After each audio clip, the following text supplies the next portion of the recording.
So, I want to go over one example in which we see a Native community actively trying to integrate the Europeans into their own political systems. And this is with the Powhatan. So, you may be familiar with the Powhatan from the movie Pocahontas. So, Pocahontas is portrayed as a love story. We have John Smith, Pocahontas fall in love. Her father finds out, nearly kills John Smith. Um, and it's seen as this kind of like crazy love story, but it's not the reality. The reality is much more complex. So, to start off with, the Powhatan were creating their own empire. And the head of the empire was a chief known as the Powhatan, and that's Pocahontas' father. And at the beginning of the movie Pocahontas, she's running through the village. She goes and she sees her father and the warriors returning. And the way the movie portrays it is he's like, "Look, I'm back. I'm keeping the village safe." And in reality, he's just returned from conquering another village. So, yeah, the Powhatan are building an empire in the Chesapeake. And under the ruler, the Powhatan, that's not confusing at all, um, we really see him trying to expand his power. Now, the Powhatan, as a ruler, he is a matrilineal ruler. He has power through the matrilineal line, so he has power through who his mother is. He also has a sub chief, but ultimately he's becoming more like a king in how he rules.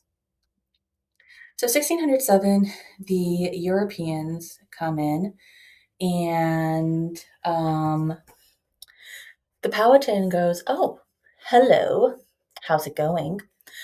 Um, how can I integrate you into my community?" And the emphasis is, how can I get the most from you? So the Powhatan sees the European ships and he's like, "Oh, I can use these ships to move warriors along the coast and expand my territory." He sees the guns and he realizes they're not very accurate, but he does realize that they can be used as a scare tactic. But most importantly, he wants the English as warriors, and he wants the English to be part of his empire and to be loyal to him. He sees that John Smith is currently acting as the leader of the English, and that he hears about this guy who's the king.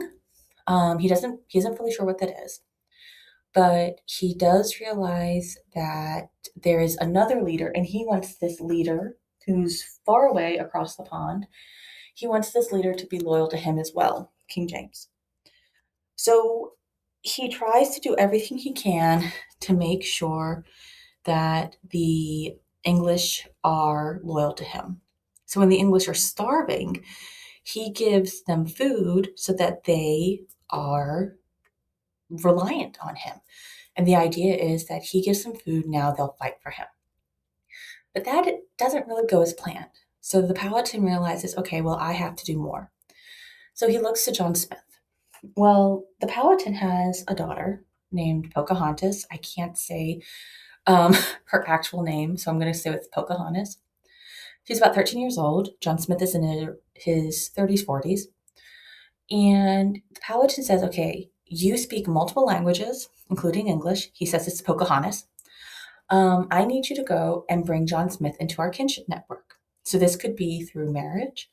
And the idea would be that if John Smith were to marry Pocahontas, then um, he would be part of the kinship network. And that means all the English would be part of the kinship network and they would all be reliant on the Powhatan. That doesn't really work. So the Powhatan stages some political drama. He invites John Smith over and he says, "Hey, come over to dinner." Well, during dinner, he suddenly gets angry at John Smith and he says he's going to put John Smith to death. And Pocahontas says, "Father, don't put John Smith to death." And the Powhatan says, "Oh, well, daughter, I love you so much. I won't put him to death." And John Smith goes, "Oh, thank you so much." Well, the Powhatan expects that John Smith will be like, oh, yeah, you didn't kill me. I now will do anything you say, which it seems like John Smith does. And this is political theater. It's the idea that, okay, now I owe you my life. I will literally do anything you say. And the Powhatan then goes, okay, well, if um, you will do anything I say, well, that means that I could use all your men as warriors. That means that the King of England is now my vassal. That means that he is now subservient to me. And that's what the Powhatan thinks he is doing. It doesn't work. It doesn't work. So the Powhatan do this as political theater, and he thinks he's getting, the best part of the bargain. But in reality, nothing really changes. The English don't understand what the Powhatan's doing, and things go about the same. So there are multiple wars between the English and the Powhatan. And these last for decades, up through the 1640s. And they only really end because the Powhatan go through a famine and they're unable to continue on. But initially, what the Powhatan try to do is to integrate the English into their own political system. They don't see the English as gods. They don't see the English as anything but someone who can be a political ally, a military ally, and subservient to them.